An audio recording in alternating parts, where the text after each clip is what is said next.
Welcome back to my channel for this week's Human Design Transit Report. And today is Monday, October 30th. And the new transit starts tomorrow on Halloween, or in the Celtic tradition, this is known as Samhain, which is the beginning of the winter and the beginning of the new year. So we're going to go ahead and dive right in.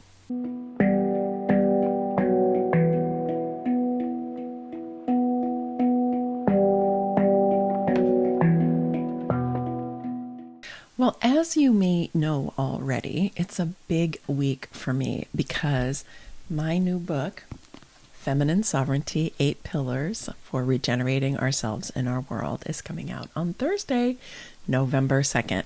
You know, in getting ready for this, there's just so many different things I've been feeling, so many different things I've been working on, different stuff that I'm creating for you to get to dig into feminine sovereignty. And I'm delighted actually at this particular transit. I did look at the transit when I was looking at when to release the book, and I was like, oh, that's really cool. The sun in the 44 and the earth in the 24. That's an auspicious and supportive transit for this book coming out. So let's go ahead and see what that's all about by digging into the earth in the gate 24. So the 24 is on the Ajna. The Ajna center is right here, and the 24 is right there, and its mate is the 61. So this is the beginning of the knowing circuit. The knowing circuit is individual circuitry, and it is here to be different. It's here to bring change. It's where the evolutionary impulse of humanity runs through the chart. It doesn't fit in because it's really kind of pushing that edge of consciousness. And the 24 is right here at the beginning of that. And the knowing circuit of all of the individual circuitry is the most intuitive. It's highly intuitive, every single gate in it is. And so the 24 is receiving what's coming in through that 61, and then it's coming into what I think of as the thinking center. The Ajna center in human design is different than the Ajna chakra in the chakra systems.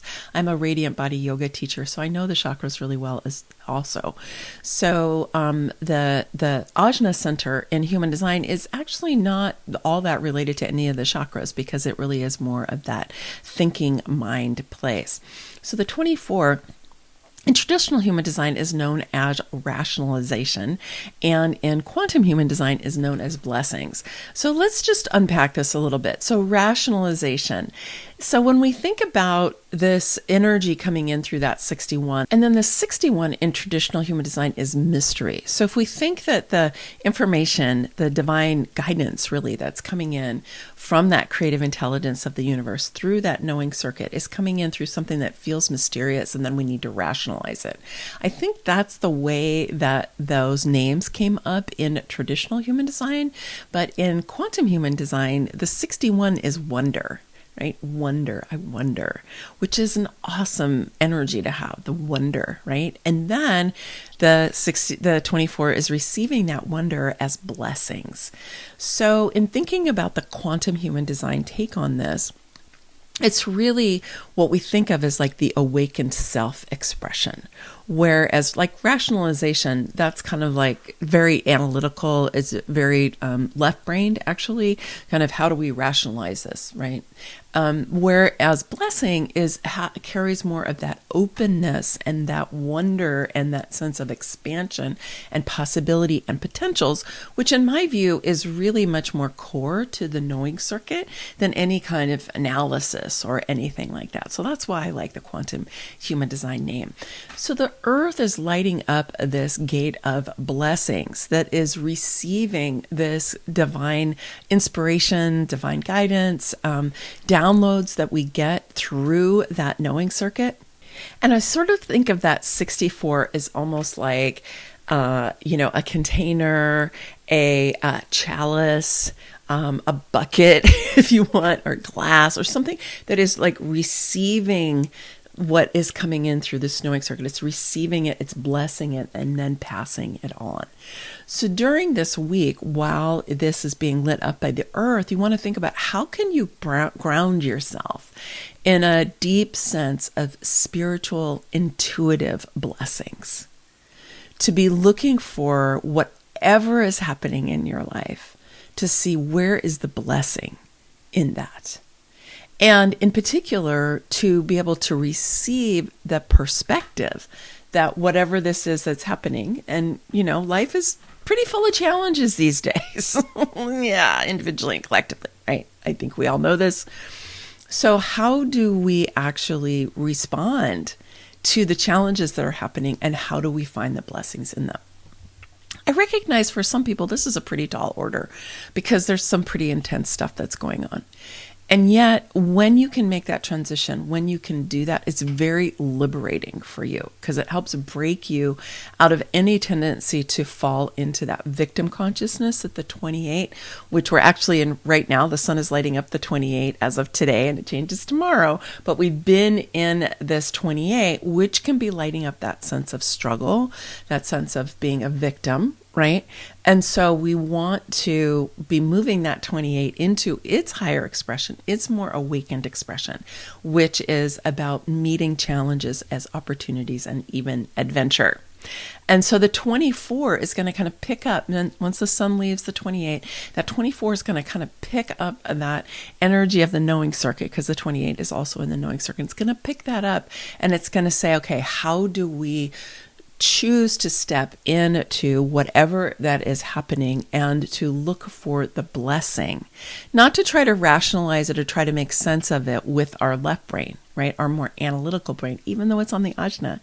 We want to find where is the blessing, because as soon as we can find the blessing in it, we get to expand. We get to let go of stress. We get to let go of the Mishigas mind chatter stuff that's going on in there, and instead expand into this sense of possibility, which is the hallmark, really, or the signature of that knowing circuit.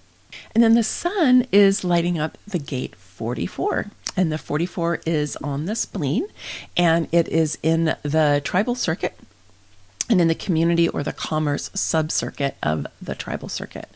And in traditional human design, it's known as energy. And in quantum human design, it's known as truth. And because it is one of the spleen gates, it's going to have a fear associated with it. Because all of the gates of the spleen have a fear associated with it, because the spleen is the center for instinct as well as intuition. And so when the instinct gets activated, or not necessarily activated by something that's actually happening, but through a pattern or program that we have that's running, we all have them. So, this isn't about a particular person or even about the level of your development, because we all have programs running. The question is the program helping us? Do we like it? Do we want to keep it? Do we want to either release it or transform it, right? So that 44 has the fear of the past. That's what it's known as having. So you want to be watching out for that during this transit. But its quantum human design name is truth. And the way that I really hold this is that if we have any fear of the past or any trepidation about the past, or if we're just not settled with the past, which most of us are not, then we can have fear about it, right? We can have fear that the past is going to recur, or that the past is going to influence us in a way or impact us in a way that's going to hold us back or bring us down, right? And so to me, this is the gate that's all about making peace with the past. And one of the mantras that I have always had is that we make peace with the past so that we can come fully into the present. Because if we're not at peace with the past, we're always kind of mulling over and digesting or just recycling our stories or our trauma imprints or our programs from the past, right? So when we can make peace with that past, then that's when we can come fully into the present, and we can be empowered in the present. And when we are fully in the present and empowered in the present, which is what we do through the first 4 pillars of feminine sovereignty, then we can command the future. We step into a state of command. Whereas when we're in a state of fear, and when we're recycling and kind of stuck with some of the energy of the past, then we tend to want to manipulate and control things to feel more safe, to feel more secure. And that is what I call the shadow expression. So that can definitely happen with that 44. So we have fear of the past, and therefore we're going to try and control and manipulate people or situations. And this can be overt or covert. It can be conscious or subconscious, either one. Right? But we try to do that so that we feel like we have some kind of ground to stand on. Right? Because the past, we have fear about what's happened in the past. And when we really, fall into that victim consciousness or fall into being super afraid of the past, that's the disempowered expression of the 44. But the more awakened and empowered expression of the 44 is truth. It's truth. Because what we remember of the past is always partial. It's always part of it. And not only is it partial, but it's interpreted because we've received it and we've remembered it through our filter. You can sit down with 5 people who are all at the same event at some point in the past, and they'll all have a different perspective on what happened. Right? And this happens in our families of origin. It happens in the communities we grew up in. It happens in our, the schools that we grew up in, all of that, right? Anything that we remember from the past, we've interpreted it and we've very selectively remembered certain things, right? And unfortunately, very often we remember things that were traumatizing for us and then we get stuck there.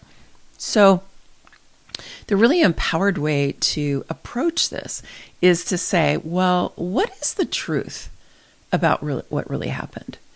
Because I know that a lot of children, right, young people, and this can be adolescents also, but especially like under 10, under 7, right, is we think that we are the source of problems. Like if there is a problem with our parent, if there's a problem in our family, we tend to think, oh, I did something wrong.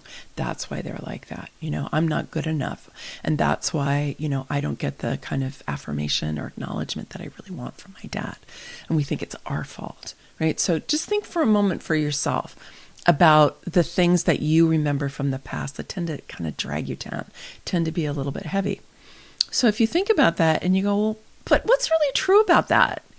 Like, just to take this example I just offered, right? Is it really true that it was your fault or you did something wrong and that's why your dad responded to you that way?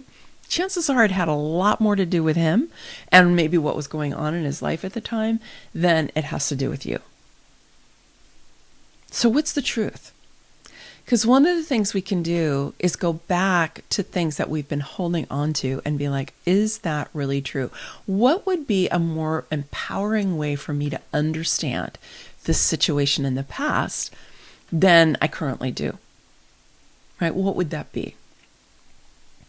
So for me, in Feminine Sovereignty, in my book, I ask that question a lot. Like, what is the truth about our past collectively and individually? So I tell stories about myself where I'm pretty transparent and vulnerable, honestly, about things that have happened in my life, where while I was in it, I might have fallen into judgment of other people. I might have fallen into a kind of victim-y perspective where I felt like things were really coming at me and that I was everything I could do, and I might have some judgment and feel a little self-righteous about, well, so-and-so shouldn't have done that. Or this shouldn't happen. Or this, should have been gone differently, right?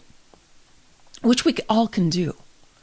But on further reflection, especially after we've healed some and we've had some time go by, we can go and look at those situations that happened in the past and we can reinterpret them. We can reinterpret them. We can make new decisions about what they mean for us now. And that really can transform our experience of the past. I believe, I don't know if you believe this too, and I don't claim to understand this, but I do kind of believe that there are dimensions in which time is simultaneous. It doesn't flow calendrically like through calendar, like we live on the earth plane and the way we've been programmed to believe that time works on the earth plane.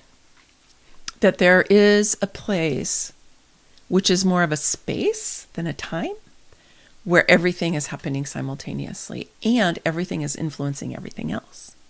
So if you just go with me for a minute, you can be agnostic about it. You don't have to believe it. You can just be like, I don't know. I can be curious. And think about, like, if we change our interpretation now in the present of what happened in the past, it can actually influence what happened in the past. It can influence how we experience that, because now there's a new perspective that's entered into the whole equation. And we're no longer holding on to self-criticism. Oh, I did this thing, and therefore, no wonder my father doesn't love me, right? That whole thing, right? We can change that and go, no, yeah, I was a kid. I made a mistake. I spoke up at a time that was inappropriate. I did something that was, harmful to someone. But I was young. I didn't know any better, right? And my dad overreacted. Bless him. Yeah, bless us all. We're all trying. And we make mistakes, and sometimes we blame each other, and sometimes we harm each other. It happens. The question is how severe is it, right? How motivated is it? How, all of that. So your opportunity now is to dig into this and ask those questions and see if you can reinterpret some of the things that have happened in the past with a new light. So in Feminine Sovereignty, I do a lot of that with our history, particularly here in the United States, because I grew up in the United States, and as a scholar, I was a scholar. I was an Americanist, so I was a scholar of the United States. So I do that not because I think the United States is the center of the universe, because I really don't, but because it's what I know. And I feel authorized to talk about what I know. And so there's a lot of that. There's a lot of what I'm calling regenerative history, which is how do we regenerate our understanding of the past so that it's more accurate with our current understanding, and also so that it's more equitable, it's more inclusive, it's more compassionate, it has everybody involved and not just some people who we decide are like the only important people. And we also include the living world, which is our beautiful planet that we are blessed to have a life on. So having the book come out while the sun is lighting up the gate 44, I just went, wow, this is awesome. This is so auspicious. I'm so grateful. So for you during this transit, take a look at your own past, and also take a look at the history stories that you've lived inside of, and consider for yourself, do you agree with them? If you don't agree with them, what would be more empowering for you? What kind of story could you tell now that you feel is more truthful for where you are now, and for the perspective that you choose to give energy to? And you can do this individually, you can do it in your family, you can do it in your community, and you can do it, with concentric circles moving all the way out into the globe. And you'll have a lot of extra energetic support to do that. And I encourage you to go and get my book if the idea of regenerative history is empowering for you, and if you'd like to see what that's about. And also you can get a sense of how I do this for myself in my own life, because I don't want to recommend anything to you that I don't actually do myself. So on Thursday, the 2nd, we have a whole day of celebration and transformation planned. There's a series of sessions. I'll put the link to the playlist in YouTube down in the description, because it's all going to be live streamed on YouTube. It'll also be live streamed on Facebook if you're more of a Facebook person. And I will be reading from the book. I'll be sharing about the themes of the 8 pillars. I'll be giving prizes. I always like prizes, right? So I'll be giving away some signed copies of the book. You'll also have a chance to potentially win a human design reading with me or a feminine sovereignty reading with me. So I'll be giving away 2 of those. And I'm also going to be interviewed by Kia Miller, who is my yoga master. And I'll have a conversation with Robin Wynn, who is a human design expert. We'll have a panel of readers who are going to share about their experiences. And some of them have been telling me some kind of mind-blowing things about what's already changed for them in their life as a result of having worked with some of the practices that are in the book. So this is an opportunity for you to come and kind of check it out, celebrate with me. I would love to connect with you there. And when you do purchase the book, Either you can pre-order now, the paperback, and then you'll be able to get the Kindle version on Thursday for free. And when you do that, and you can also order the paperback for free, or not for free, but on Thursday. And when you order either in any of those ways, you'll also be gifted into a 3-session live masterclass with me called Taking Command of Your Life with Feminine Sovereignty. And we'll be holding that inside of our Becoming Sovereign Quantum Retreat Center and global community. So I hope that you will, go ahead and check out the book if it's appealing to you, and that you'll come for the masterclass. And I would love to meet you and get to know you and see how Feminine Sovereignty can really support you with what it is that you want to create in your life. Okay, until Thursday, many blessings, much love.